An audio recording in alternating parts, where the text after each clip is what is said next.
Norma and welcome to my art space, and I'm here again in Quezon City because I'm continuing my classes with Maestro Fernando Sena, the father of Philippine art workshops. Last time I took beginners classes, but now I'm taking advanced classes, and I'm going to share with you some of the things that I've learned in his class.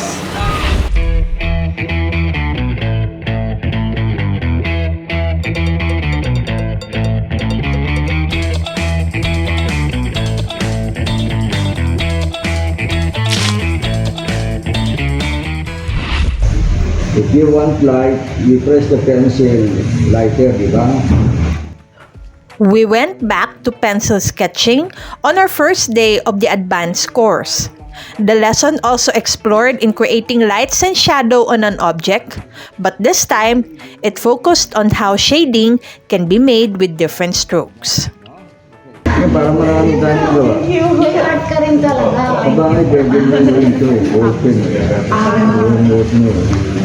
Para sa susunod, color pencil ka na para magsusunod.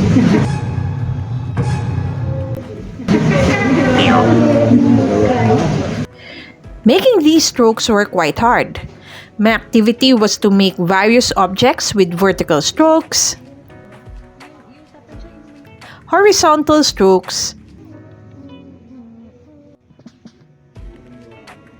diagonal, and my favorite of them all, circular strokes.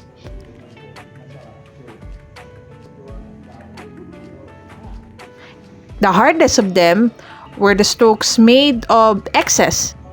The final is the crosshatch strokes. This was also the day when my friend Monica finally graduated from all of her courses in Sir Sena's art class. Monica Cabrera.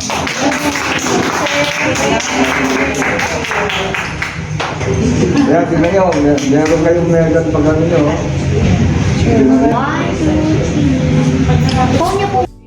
I started my homework right after I got home. My homework was to make a picture of a group of objects with one of the strokes I've learned from the class. I chose the circular stroke, but my hand was so tired I tried making the strokes with my right hand, for a while at least.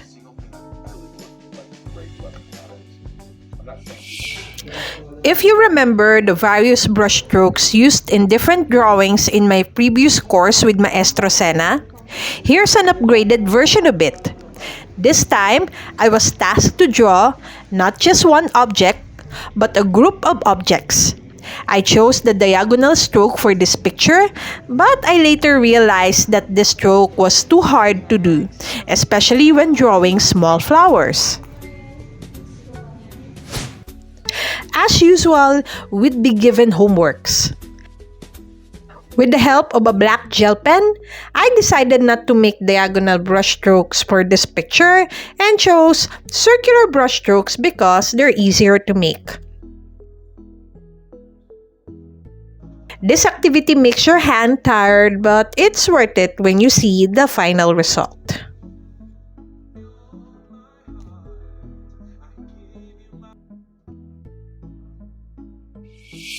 For the first time in my art class, I was taught how to paint with acrylics.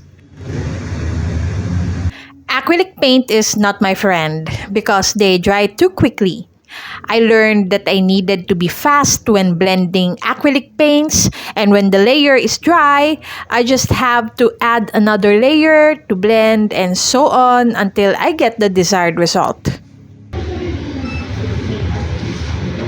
The subject first taught under the acrylic lesson is still life, which I realized is the easiest compared to flowers and landscape. The 3-hour session was not enough to complete the background, thus this work is another homework for today. Somehow painting at home makes me more relaxed because there's no time pressure.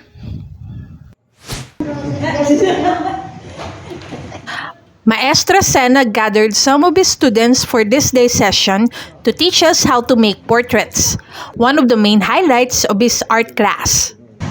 Pag sinabing portrait, it is from this part of the head hanggang dito sa dibdib. Huwag lalampas dito sa joints.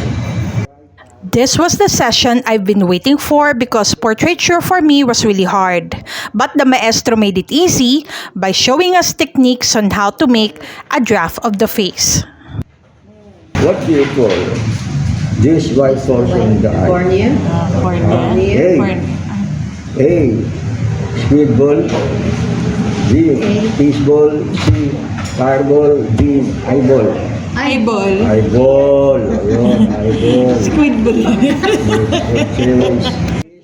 Aside from making jokes and quips, he made the lessons more relatable by explaining a bit of science on why various parts of the face, including the eye, should be drawn in a certain way.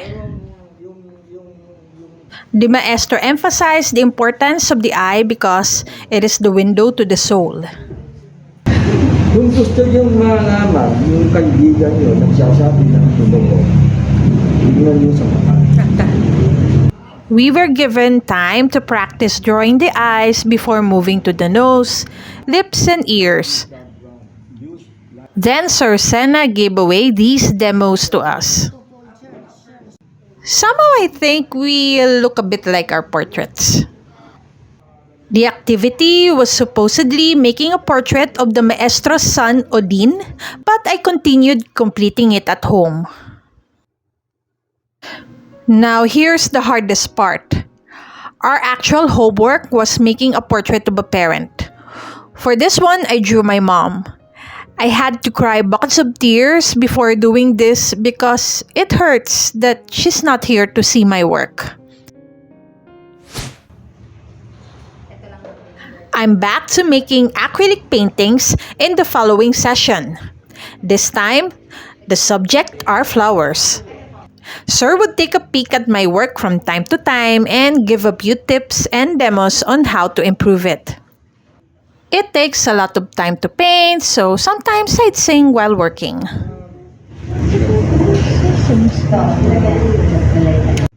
I would agree that flowers are a hard painting subject. They are beautiful to make, but focusing too much on their details can be tricky and time-consuming. Even while we were not done yet with our works, here's Sir Sena again, stamping his seal of approval on our unfinished paintings.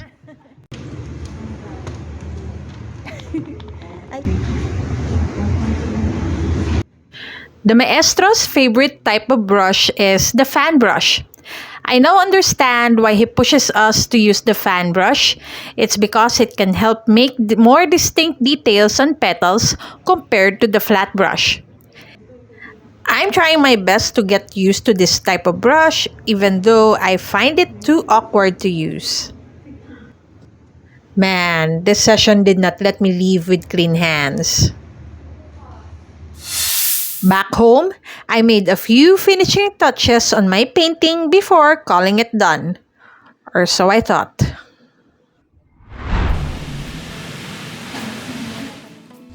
The gloomy weather did not stop me from attending another class where the maestro pointed out some improvements in my previous painting. He told me to soften the edges of some of my flowers while showing me how to do it. Today's class was unusual for me because I came on a Sunday instead of a Saturday. There were only a few students on Sunday, so Sir was able to focus on my landscape painting. However, he pointed out that this was not a landscape painting, but a seascape painting. It's because the scene that I chose included a body of water, which was a river. So yeah, it's another new thing I learned today.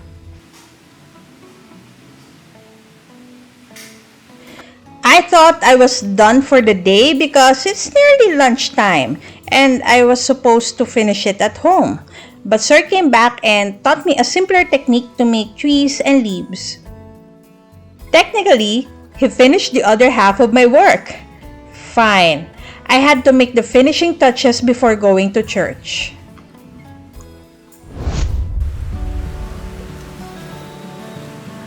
We had to move up to the second floor because of the Paskule exhibit on the first floor.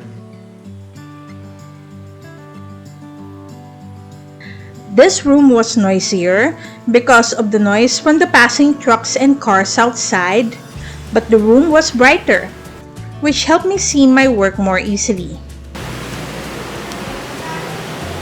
This was my first time to learn about Impressionism, a painting style that depicts a visual impression of a scene, rather than capturing it realistically. This was not my usual style, but it's easy and quicker to make.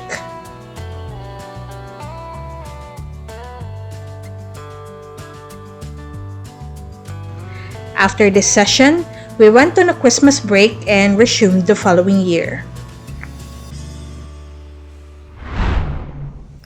But who says it's break?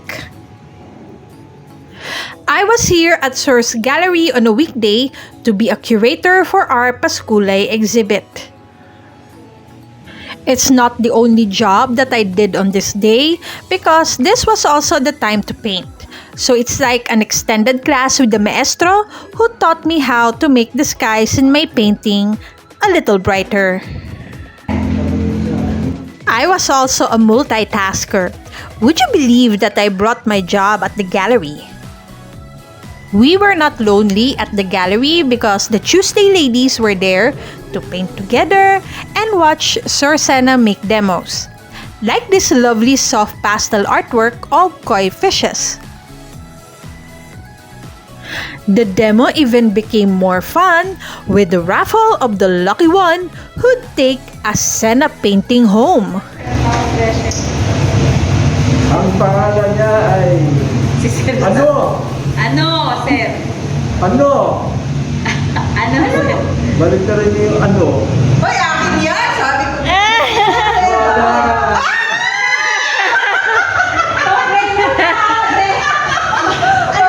Congratulations, Miss Chana! thank you! Thank you rin sa inyong tatlo, ha? It's now lunchtime! I continued painting after finishing a chunk of my job. I must admit I'm glad to be here because I get to accompany Sir Sena on a weekday.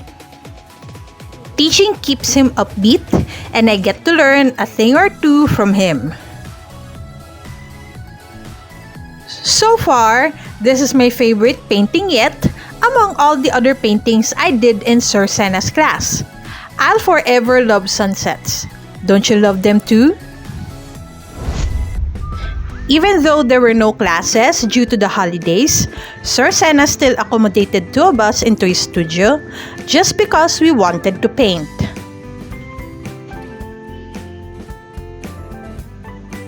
Like the usual routine, we picked a reference photo and made an acrylic painting out of it. Sir Sena was in his usual teaching self, guiding and mentoring us in our works. I felt at home that we had lunch together. At home, I finished my painting of the beach and the sea. So I'm going to stop the video right now because I need to go. And we still have more classes in the advanced course. And if you like this video, click the like button. And if you're here in my channel for the first time, do subscribe and also click the notification button or the notification bell so you'll be notified of future videos. Again, my name is Rema. Thank you very much for joining me and I hope to see you again in the next art space. And I'm gonna continue this advanced class video. So if you want to see the beginners video, please check this one out. What are you waiting for?